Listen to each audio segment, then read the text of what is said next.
collecting art for you was about discovering yourself. Yes. You don't have to buy something. I mean, you go to a museum or a private gallery, you get the impression and it stays with you. There is objects and there is sculptures. The idea of digital art, the idea that it doesn't take up any physical space. Emotion, information, availability. Yes. Hello everyone, welcome to another Art Seen Unseen podcast. I'm here with Patrik Steinhauser, my good friend. My name is Gabriel Brockman, and we're here today to talk about some art. Right on.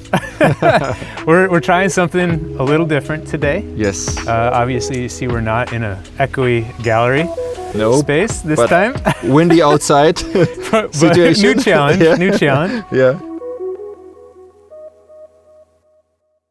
And we're in quite a cool space. And maybe we'll do a video tour through the thing when credits roll or something like that, just to show people a little bit more of this space. We are currently sitting here at the Danubiana Museum Gallery here outside of Bratislava. I don't know if it actually still counts as Bratislava. Good question. I think it does. It does, yeah. Just because of the proximity. You can see Bratislava across the river behind us. Right. Huge sculpture park and garden. It's probably one of the bigger ones, especially the biggest one within a few kilometers of city center. For sure. Specifically architecturally designed space for exhibition of art for the museum. It's a proper museum. It's very well known. It's huge. It's large with a nice program. As you said, cool collection. We've mentioned it before. We've mentioned Danubiana. I think we actually mentioned it in our first podcast. Yes. Just one of those kind of places that you don't expect in Slovakia. Yeah. Because you walk into this space and you can easily forget that you're not in Paris or That's true. The Guggenheim is pretty, with that architectural stairwell and stuff like that, and you're like.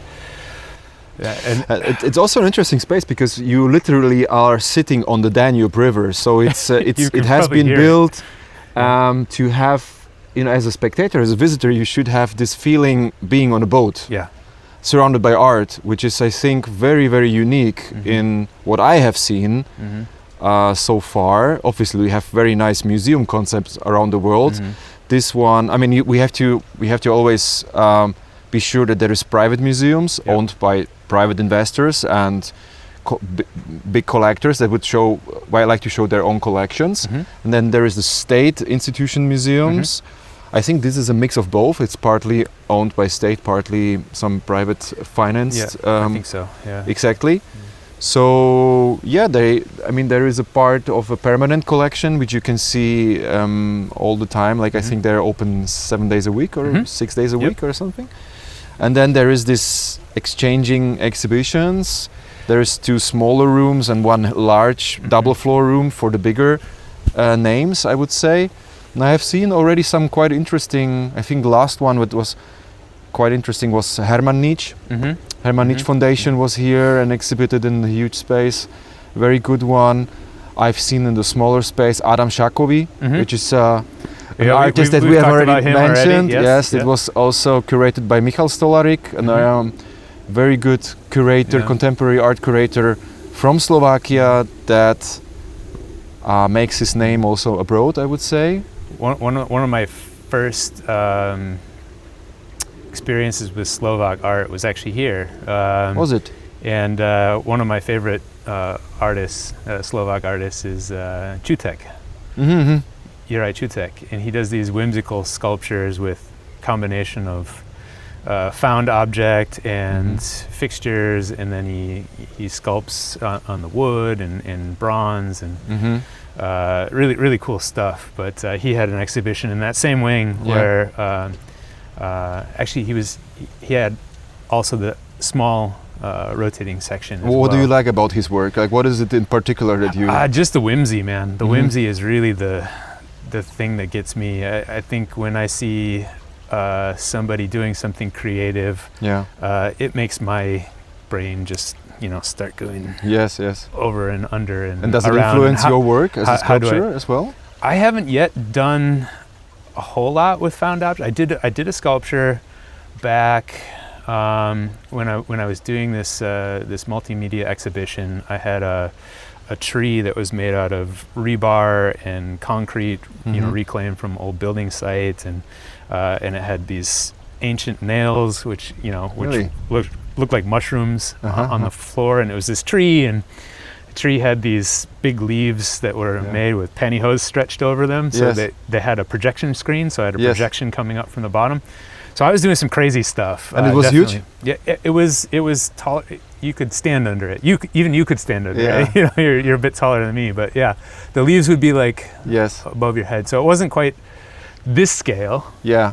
But that brings me to the question. I mean, there is objects and there is sculptures, and it's most of the times about sizes. So you can, like the typical size is 2.20 meters, as we know for a sculpture. But you can see here in this sculpture park, I think, I don't know, 4 meters. Yeah. What I think even more maybe than 4 meter sculptures.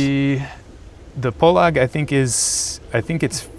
5.5. Right. 5.6. So it's massive. It kind of has this ship quality as well. It looks like sails or ship masts or head masts or whatever. And then we got the golfer behind us. It's quite a. I mean, that's a logistical question as well. When we speak, when I think about our gallery, and we're on the first floor, but our staircase is quite large and wide. So obviously we have to carry it somehow, and it's not possible through the windows. But on the other hand, again, our doors are quite huge, like 3 meters something. So we are able to show pieces in one, in one piece. Our space is not, and I think we plan on recording in our space as well at some point here. We have very narrow spiral staircase. Well, that's to the point where we have one of those American fridges, because American can't live without his ice coming out of the door. I know. But I had to actually disassemble. I had to take the doors off of the fridge and take those around the inside of the stairwell to get it up these stairs. So.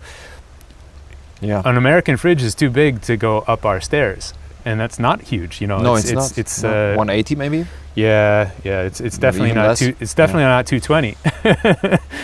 Yeah. I mean, when we shot our first episode in the gallery, it was Tamas Melkovic Sculptures. Yep.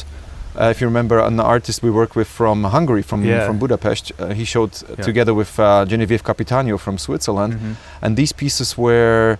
In parts. So fun part about those is they were, heavy blocks. Yes. But it was like Legos. You could disassemble them. Yes. And he was actually in that space assembling them. Yes, he specifically for the space. Yes. So that he decides always on spot how he wants to have it look like. So in that case, he took even some parts with him back. To his studio, because he felt, I mean, it looks better when it's more narrow or whatever, than a thing. And that's a thing that I like about it, because it is a sculpture. It's a huge thing. It's a heavy material, but still you can play with that. And again, that whimsy. Exactly. I mean, that really just in my head, it starts sparking all types of emotions, and if I see something really pretty, really well rendered, great. But if there's something that they're playing with, we were talking about the exhibition with Adam, and he has a hay bale, and everybody walks in and sees a realistically rendered hay bale, from 5 feet, 10 feet away, you see a hay bale, like a photo, but at the bottom of the hay bale is a little piece of hay hanging off it, and there's a little red ember at the end of that hay bale. And so his whole body of work was this fire, this idea of fire. So he had fire, like that was a great show. I like that. That really is exciting. And we were talking about Hinek Martinez, who's Docks. I think he finished his exhibition at Docks. Unfortunately, I've missed it. Yeah. I kept telling you to go. I've been there on Monday. It was closed, obviously, and I thought to go there the next day, but something happened with my appointment, so I couldn't. But highly realistic rendering. Yeah. We talk a lot about paintings, or have talked a lot about paintings in recent times. But my heart is definitely in sculpture, and you've recently had some really incredible sculpture pieces in your gallery as well. So I think you do a really nice job of mixing sculpture with, traditionally wall-mounted art. Yeah. And here we are in a space where the art can't be easily transported, at least not without a Huey. Yeah. And that's the thing, when we as a gallery or even before as an art advisor, when we had requests for sculptures, and I mean sculptures, like let's say marble or whatever, then we expect the artist to come up also with already the solution how to not only to transport, because that's something that we of course discuss together as we should, but he or she should come up when they see the spot, like the location where it's going to be the next whatever months or even years or decades, it has to work for 1 month, 1 year, or even 10 years. And obviously you have a lot to think about, because there is birds shitting on it. Pardon my French. So of course the material can change. Weather conditions. Of course, safety. People touching it. Exactly, safety. Children that would probably play with that, and that's the thing that an artist needs to consider creating something like that. The video of the guy who sat on, I think it was the Van Gogh chair. I haven't seen that. Oh yeah, so a guy just. In the museum. In the museum, and then they're like, there's no cameras. Was it in the States? I think it had to be. Well, the guy had to be from the States. Well, yeah, I saw the video, and I think they ran away. No? Yeah. Did they get him? I don't know. Of course they did. They did, yeah. He was in the gallery. Proper face computer. But protecting your art is definitely one thing. We talk in another episode about one of my paintings where the 2-year-old of the family decided to add to it. So we had a collaboration piece at the end of the day. Which was fine, it's a family that was sponsoring me in my early stages, and so it wasn't about the collector's nature of the art, and the value of the piece actually wasn't impacted. I went and I fixed it, and it's actually probably now more valuable, for us and for them. But the idea of scale of a piece, and we look at what we can get into, your space, what we can get into a sculpture park, what we can get into my apartment, are all very, very different things. And there's also something maybe we'll touch on later in this segment, in the idea of digital art, the idea that it doesn't take up any physical space at all, which is pretty wild. And this comes into the or brings into the discussion the idea of the concept of a piece, or the state of a piece existing in a moment in time, which is definitely something that contemporary art has really kind of championed, as opposed to all of the other genres of art. If you go back to Renaissance or Baroque or anything like that, it was how archival is the quality of this, and how and then you have sculptures that are meant to deteriorate, that are meant to patina over time. You had a sculpture in your space which was installed. So we have installation as well. And how do you buy an installation? You mean did somebody go for that piece? The Leopold Rabu installation. It was actually the sculpture is 40 centimeters only, and I think so it's a hand. Pretty little bigger than normal. Probably, or even the same, I would say, because he has he has taken his arm as a scale. So around that we had scale. This soil and this situation. I mean that was just built for these 2 months and then got destroyed, and recycled again, I would say. Apart from the hand, obviously. But so there's a part of that artwork that remains relevant as a record, as a commodity that can then be bought and traded. Yes. And I was looking about the news, like the guy that bought the duct tape banana, 6.2 million, and then ate it.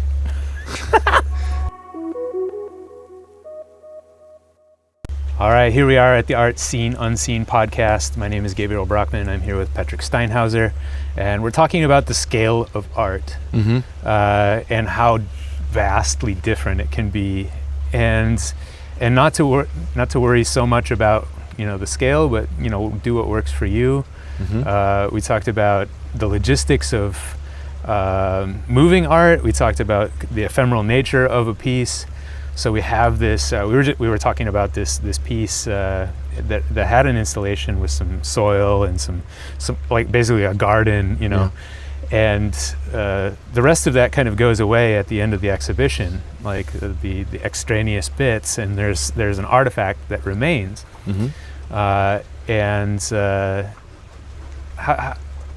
What do you look in these types of installation pieces that maybe are a little bit more grand? What do you need to consider for transportation, for safety, for the logistical part? Obviously, you have to be insured very well, but safety first always. I mean, it has to be packed pretty well. We worked with huge glass sculptures in the past.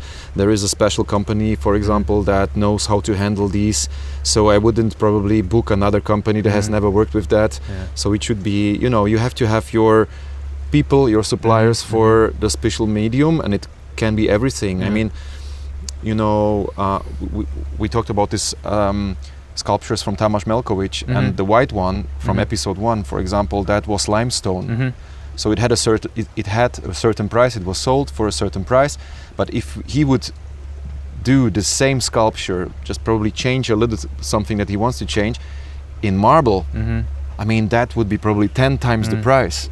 So when we say that, we had it already in the previous podcasts, that when we see, let's say, paintings, and we go by factors as a gallery, as a contemporary gallery, you could do this, and there is some sculptures that do the same, let's say, factorization for their sculptures, but then it depends which material it is, but obviously there is certain stones, higher standard or higher quality and lower quality, and I know some artists that avoid collecting paper, wall-mounted paper art, because of the nature of paper versus canvas, for example, which is considered much more stable over time. Depends how you store it. Right. I mean, you have moisture, you have animals, you have, Absolutely right. I mean, and also for the sculptures, it depends if you want to leave them at home and you live with them, or you really want to show them in your garden, or place them in your garden or outside. No, as I said before, I mean that's a huge difference for how nature works with the sculpture. But for me, because you said that for the gallery or for the program you have seen already some installation and sculptures, for me it's very important when we, Bonnie and myself, when we look for sculptures that we would like to show, or artists that we like to show, I mean, there is a certain presence which is obvious, like a sculpture in a decent size can and usually does transform a space on a very subtle level, very natural, heavy kind of level, and everything else is built around that, can be.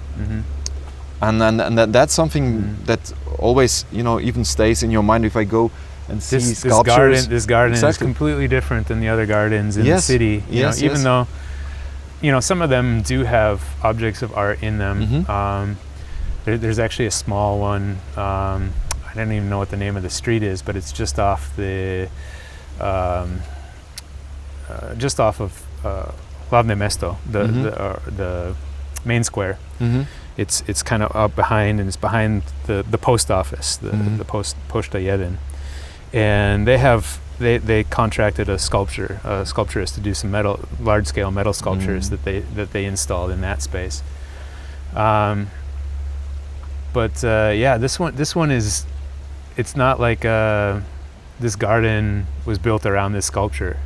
It's like these are sculptures, objects of art that are hanging in this or sitting in this garden like a museum. You know, you look at the Rodin Museum in Paris, and what a cool sculpture garden. I mean, like, you know, but you walk around it, and it is about capturing these various pieces, whereas maybe in your home collection you have one major piece that ties in this space. Maybe you've got two or three. Depends. If you're depends on the size of your garden, I suppose. Yeah. But yeah, maybe it's not the size that matters. Maybe it's the emotion. Yes. That it conjures, and if it, you know. I mean, the three-dimensional aspect of that obviously has some impact. Should have, or probably has some impact on everybody. You know. Of course, it's the same. It can be about interpretation as well, like we have it in other medium forms, with paintings, drawings, photography, what have you. But what I want to point out is the presence. I mean, even like after the Second World War, I mean, the victorious army, they've put the M40 whatever on the plinth just to show that they are victorious, or some tanks, or you know, just to show, okay, you know, we won this war. And it was a very subtle way to communicate with the population that you know, that message. And it has nothing to do with art at first place, but it's there. It's transforming the space. It becomes We talked about this need to make the internal external, and that's kind of my philosophy on art. Anytime something is inside that needs to get out, it doesn't matter if that message is deep or profound, or if it's just surface level. Then it becomes a task for the viewer to either interpret, react to, or not. You know, and this is kind of one of my favorite things about art, is that it doesn't all have to be for you. You know, everybody's got their own taste, and I think what I look for in a museum is something that offers a little bit of, or not everything, but a variety. I think variety is important in a museum. If a museum is too focused in what they're exhibiting, I feel like it's more telling me what should be in the museum. I second that. You know what I mean? Yeah, absolutely. I've been to a few years ago. I've been in Munich to a museum that focuses. It's a huge and nice museum. Focuses on street art only. And then I've been there. I've seen all the big names. You know, Banksy and you know, what have you, whoever.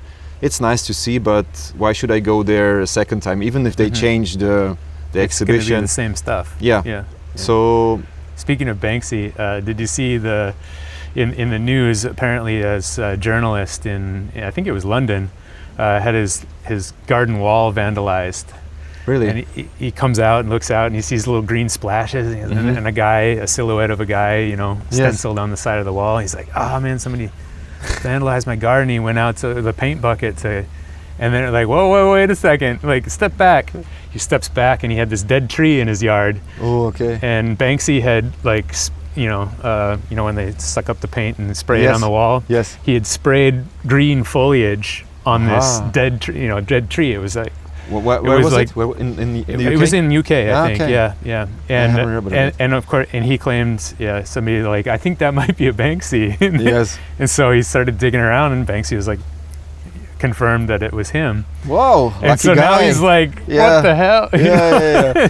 This guy from depressed to super happy, right? Within a few seconds. But apparently this guy was writing things that Banksy liked as a journalist and wanted to highlight it. And he was also a foreigner. So he was an immigrant to UK, and so he was also using this as, okay, like, I came to this country as an immigrant to create this space to help cultivate the world and art, and now Banksy's squirted on my wall. It's like, this is perfect. This is wild. Yes, this is wild. Definitely. What an interesting story. And okay, so again, scale. This is a Banksy on your garden wall, and now exists in that space and can't be removed from that space. When we talk about scale, I'm just thinking. I think I've sold piece like canvas 5 meter already in the past, not only once. So a huge painting, 5 meters. 4 to 5 meters. Yeah.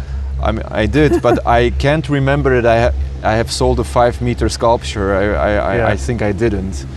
So it's you see, it's probably for the gallerist, or from galleries like myself, it's probably easier to sell to a collection a huge painting than a very heavy sculpture. So it means that not everybody has the space, the willingness, the understanding, of calling such an art piece his or her own.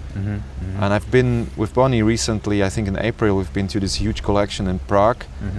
I can name it. It's a Lettenmeyer collection, which is one of the biggest in Central Europe, I would say. And they have their private spaces, private museum, and they have a huge sculpture garden, but huge, really. I mean, massive. This is I don't know, 100 times this what you see, or even more. I don't know how many hectares, and you can see sculptures in decent sizes everywhere, from international, from Czech artists. It's impressive. And then you see, the reindeers in between, because it's a part of a series. A wood. What you call wood, right? Yeah. Forest. Thank you. of a forest, and all these other wild animals, like hanging out. Yeah, hanging out in between. I mean, that's amazing picture, and they literally, and I mean, it's a huge collectors. They did it for themselves. It's like a zooseum. Yeah. Did we just coin that term? The zooseum. I mean, that was impressive, and so what I want to say is that it's not for everybody. So you're a little bit, even as on the selling side, you're a little bit more limited with this than you would be with probably paintings. But I love sculptures myself. Wow. I mean, I would like to have 4 to 5 meter sculptures, but then I have to think where to show it, how to store it if I can show it, because it takes up a lot of depositories. Yeah. And so that's what comes with it. You have to already have all these logistical questions cleared up for yourself when you go into that, when you venture into that. All right, welcome back to the Art Scene Unseen podcast. My name is Gabriel Brockman. I'm here with Patrik Steinhauser, and we're talking about the scale of art. We're talking about how to, or where to put art. Like if you have a wonderful space like here at the Danubiana, which is just outside of Bratislava on the Danube River, which you can hear, probably picking up some of the Danube in the background here. This has been a really relaxing talk. Absolutely, it's like vacation here. Super chill at the moment, and I hope we can keep the energy going for this last segment. I want to talk about, since we're by the river, and the river runs and is never the same as it was before. We talked a little bit, we touched on the ephemeral nature of art. We talked about paper and how the archival level of paper versus canvas. We had the space, the installation in your space with the sculpture. That most of that installation is now, in a garden somewhere. With the earthworms and there's the artifact left over. We can also talk about digital art that doesn't have a physical presence. Yes. And we can also talk about happenings, because happenings are definitely a major thing, especially in contemporary art. And kind of their champion is the event, the happening. These Warhols, and I can never remember the guy's name, but the guy who crucified himself to the Volkswagen Bug. I never, even when I was in school, I couldn't remember his name for the exam at university. But I vividly remember that event, you know. Yes, yes. But you see, you know, you have it still in your completely in front of your eyes, Yeah, and it was probably just a momentum. Yeah. And life is about these momentums. If you live in the here and now, which is probably the wisest thing to do when we take it from the philosophical side, not to live in the past and not too much in the future. We're getting really zen now with the river flowing in the background. That's the Danube River, you know. I see it passing by, and I'm just super chilled. No, but you know, of course, it's you know, it can have even such an event can have a huge effect on your life. And we touched on that in an earlier, or maybe another podcast. Yes. Let's say that collecting the art for you was about discovering yourself. Yes. So the fact that you don't have to buy something. No. You don't have to own that piece. Yes. In order for that piece to have made an impact on you. Yes. To also inform your collection, you know, how you collect, everything like that. So yeah, the events and happenstances, it's such a valid you know, even experience. Even an exhibition. I mean, you go to a museum like that, or a private gallery around the world, whatever, when you travel, or even here in Bratislava, and this is gonna be showcased in that space just for that time. Yeah. And you probably go there only once, so it's this momentum. You got this 5, 10, 50 minutes, whatever, you've been there, and you get the impression, and it stays with you. And I have this with several museum or private galleries visits myself. Yeah.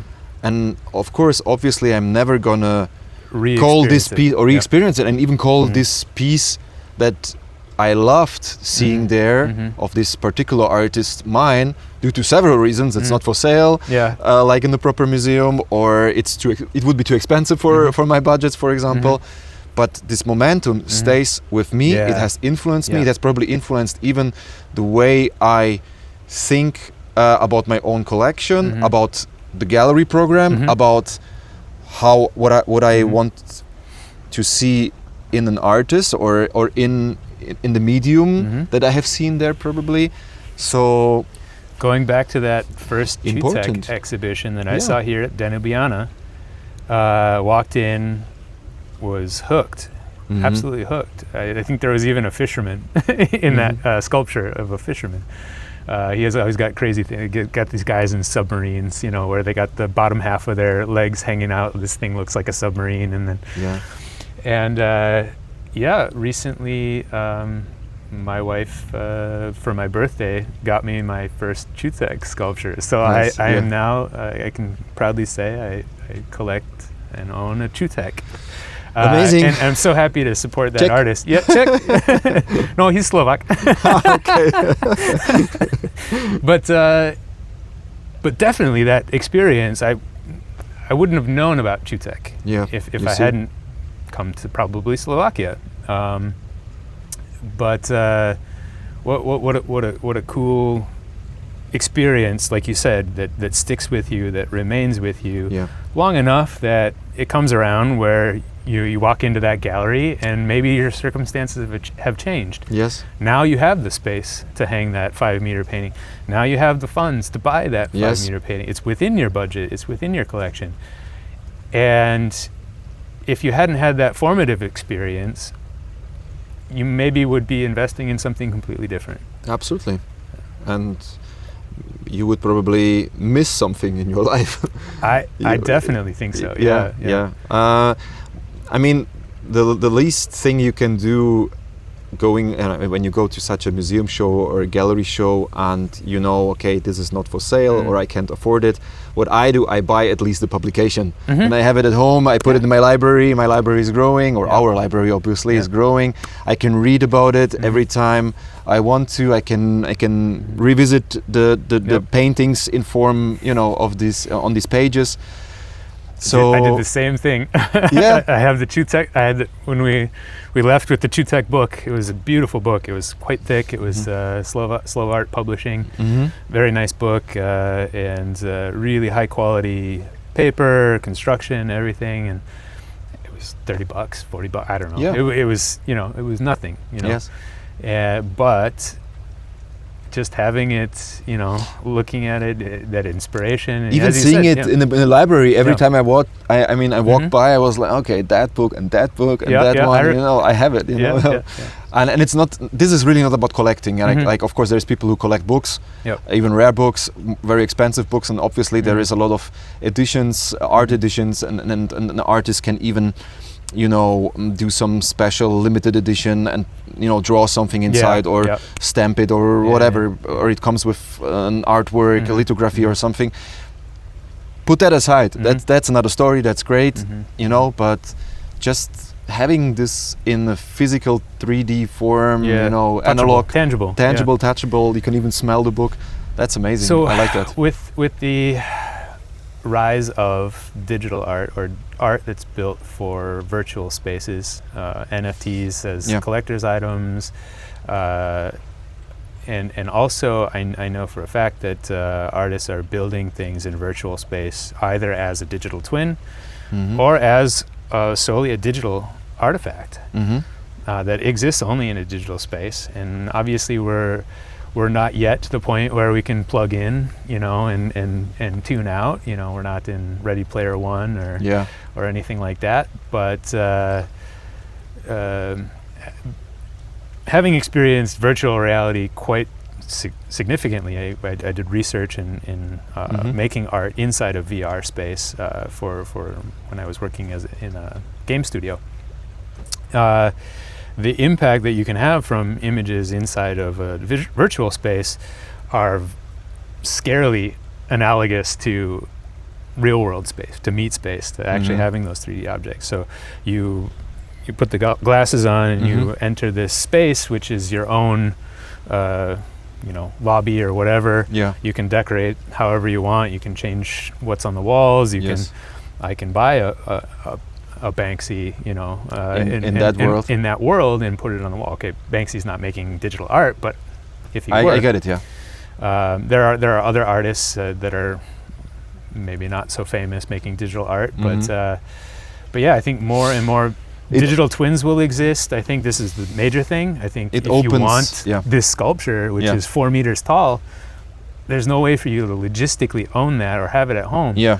And on top of that, you would like to have it in a museum space. But Yes. we'll talk about this in another episode, what it means to have your work in an exhibition and Well, what museums have to do. yeah. But if you can own this as a virtual item, Yeah. like as a digital twin, I think that's kind of cool. It opens a completely a new world, a world that I'm not personally so Yeah. much aware of. I'm honest with you. Mhm. You are more the IT guy Yeah. than I am. But as you say, it's correct. Yeah. It's you know it can be cool. How many? But it's I think personally it's nothing for me. Yeah. I mean I would always prefer to Yeah. to strive for Yeah. the peace in the so-called real world. yeah. If there is a real world, we don't know. How many pieces do you have Yeah. in storage though? In You in- don't want to know. Yeah, yeah. But A lot. each one of those, if Yeah. they had digital twins, Yeah. you could have an infinite gallery where you could actually walk through and see those pieces. Even as a sales tool, I don't think it's a terrible thing. We were recently in Banska Štiavnica, and we were in a backroom collection in a gallery, and you know they were just stacked. You know, yeah, you could look at them like this, you know, through Yes. through the cracks in the, you know. But if you could see them open, you know, in a, like in scale, Yes. at the proper scale, I think it's interesting. I mean, maybe it doesn't have that feeling, Mm-hmm. but I've definitely had too much time in virtual reality, Yes. and then come out of virtual reality and felt like reality was weird, Yes. was off, you know. So your perception is super strong. Your brain is really good Yeah. at focusing on the data that's coming into your brain Mm-hmm. at the moment. So I think there is a strong case for digital art. Well, surely in the it future. is. Yeah, I mean, that's one part of digital art. There's also other Mm. exception, or not exceptions, but cases. Thank you for digital art. I mean, we, as I said in one of the earlier episodes, we work with actually 2 artists in our gallery that start digitally with an AI or VR. Crocodile Power from Hungary, for example, they built their so-called reality first VR, and then they painted. Wolfgang Lienkiewicz from UK, who will be in our gallery next year with a solo show, he uses self-programmed AI tools and then paints it into a proper Renaissance kind of painting. You know, we've had that already in the past. So and, this is the mixture of both, and we work with Michel Gabriel also uses digital in his early stages. Yes, or Chino Moya from UK. Basically, he's from Spain, but we had him also in one show, and we are doing something with him in the museum soon. We will be in Belvedere soon on 2nd of October. Pieces that I would love to find a place for. Yeah. The sculptures, the Michel Gabriel sculptures. They're so, like, again, maybe you've figured out why I like them. It's just the whimsy, the creativity that went into them.